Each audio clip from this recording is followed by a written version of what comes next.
Phosphorus is a vital nutrient for plant growth and development and is a key component of DNA and cell membranes.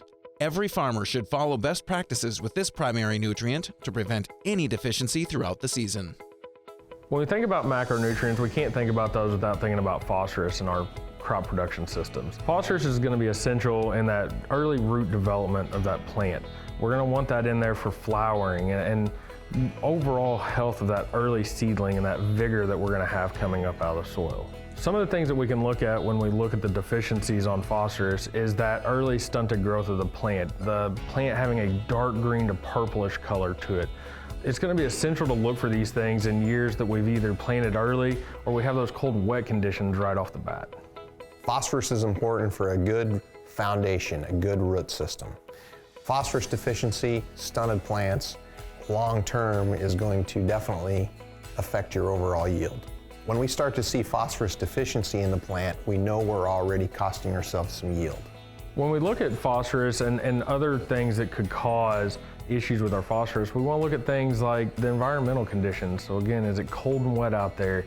Is it a real dry planting season that we don't have any moisture to get to it? Or do we have a cultural practice that's caused some compaction, or do we have a natural soil thing that's caused compaction to where we're not letting those roots get out and feed on the phosphorus that we put out there for it?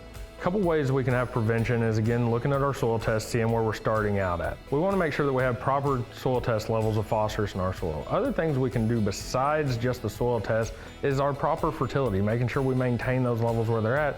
And then we can also come back in with a planer fertilizer program to where we're placing that phosphorus because of its limited mobility in the soil right where that plant's going to need it to be able to uptake.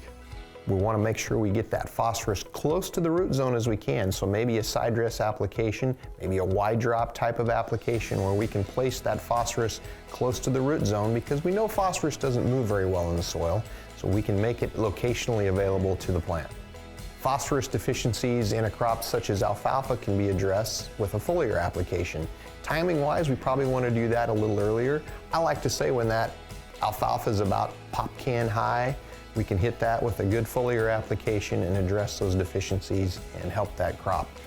For more information on macronutrients like phosphorus, visit our website at agroliquid.com.